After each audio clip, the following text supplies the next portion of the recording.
الحمد لله رب العالمين نحمده ونستعينه ونستغفره ونعوذ بالله من شرور أنفسنا ومن سيئات أعمالنا من يهده الله فلا مضل له ومن يضلل فلا هادي له. All praise is due to Allah, the Lord of the worlds. We praise Him, we seek His help, and we seek His forgiveness. We seek refuge in Allah from the evils within ourselves and from our wrongdoings. Whomsoever Allah subhanahu wa ta'ala guides, none can misguide, and whomsoever He leaves astray, none can guide. I bear witness that there is no deity worthy of worship except Allah alone without partner. And I bear witness that Prophet Muhammad sallallahu alaihi wasallam is His servant and final messenger. May peace and blessings be upon him, his family, his companions, and all those who follow his noble path until the day of judgment. Respected brothers and sisters in Islam, among the great signs of Allah's wisdom and His perfect system is the regulation of time through celestial signs. The sighting of the moon is not merely an astronomical observation. Rather, it is a sacred symbol through which Allah subhanahu wa ta'ala organizes the acts of worship for His servants. Allah Almighty declares in the Holy Qur'an, "They ask you about the new moons. Say, they are measurements of time for the people and for Hajj." This noble verse clearly establishes that the lunar calendar is divinely ordained to regulate major acts of worship such as fasting, Hajj, and Eid celebrations. Thus, moon sighting is not a cultural tradition. It is an act deeply rooted in revelation and obedience to Allah. Respected brothers and sisters, the Messenger of Allah sallallahu alaihi wasallam provided clear and authentic guidance regarding the beginning and ending of Ramadan. He said, "Fast when you see it, the crescent moon, and break your fast when you see it. If it is hidden from you, then complete 30 days of Shaban." In another narration, the Prophet ﷺ said, "Don't fast until you see the crescent moon, and don't end the fast until you see it." These authentic narrations demonstrate that moon sighting is not optional. It is a foundational sunnah that preserves unity and discipline within the Muslim Ummah. Scholarly perspective and juristic analysis. Respected brothers, Islamic scholarship has extensively examined the issue of whether Muslims worldwide must adhere to a single global moon sighting or whether each region may follow its local sighting. Classical jurists developed two primary scholarly positions. First opinion, global moon sighting. Some scholars held that once the moon is authentically sighted in one region, it becomes binding upon Muslims elsewhere. They argued that the Prophet's command regarding moon sighting was addressed collectively to the entire Ummah. This view emphasizes global unity and uniformity in religious observance. Second option, regional moon sighting. Other scholars, including many jurists from classical schools of jurisprudence, maintained that each region may rely upon its own moon sighting due to geographical, and astronomical differences. They based this view on authentic historical incident involving the companions of the Prophet, such as the famous narration of Qurayb radiallahu ta'ala anhu, reported in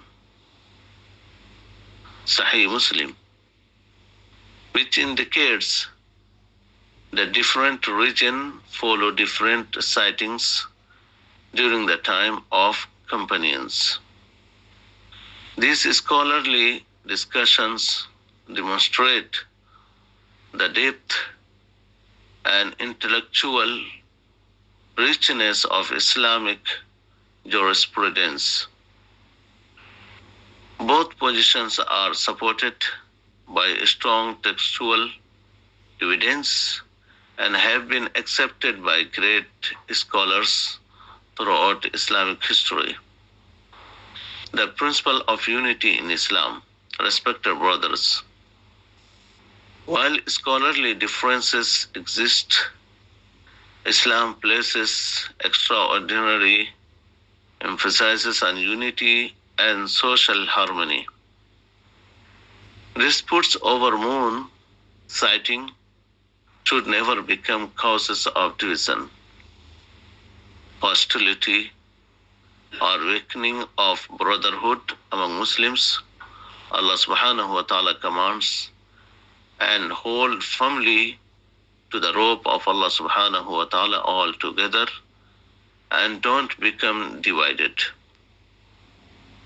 Scholars across generations have advised Muslims to follow the decision of their local recognized scholars and Islamic authorities in order to preserve communal unity and avoid unnecessary conflict. Unity is not merely a social preference, it is a religious obligation and a moral responsibility. The wisdom behind scholarly difference, dear brothers and sisters, the presence of scholarly differences should not be viewed as a deficiency within Islam. Rather, it reflects divine mercy, flexibility, and adaptability. Islam recognizes variation in geography, climate, and human capability. Therefore, the scholars of this Ummah provided multiple legitimate solutions to accommodate diverse circumstances. Such diversity within the framework of authentic scholarship enriches Islamic jurisprudence and demonstrates its universal applicability. Conclusion and spiritual reminder. Beloved brothers and sisters, our primary objective is not to win argument or promote personal opinions. Our ultimate goal is sincere obedience to Allah subhanahu wa ta'ala and faithful adherence to the sunnah of the Messenger of Allah sallallahu alayhi wasallam. Therefore, we must respect the opinions of qualified scholars, follow trustworthy Islamic authorities within our communities, preserve unity and brotherhood among Muslims, approach differences with wisdom, knowledge, and mutual respect. Let us remember that the strength of the Ummah lies in its unity, compassion, and obedience to divine guidance.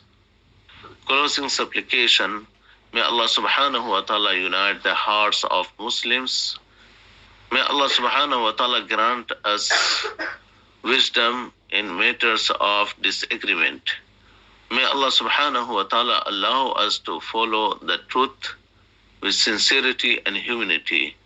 May Allah subhanahu wa ta'ala accept our fasting, our worship, and our good deeds. أعوذ بالله من الشيطان الرجيم. إن الله يأمر بالعدل والإحسان وإيتاء ذي القربى وينهى عن الفحشاء والمنكر والبغي يعظكم لعلكم تذكرون. Indeed, Allah subhanahu wa ta'ala commands justice, excellence, and generosity towards relatives, and He forbids immorality, wrongdoing, and oppression. He admonishes you so that you may take heed. Wassalamu alaikum wa rahmatullahi wa barakatuh.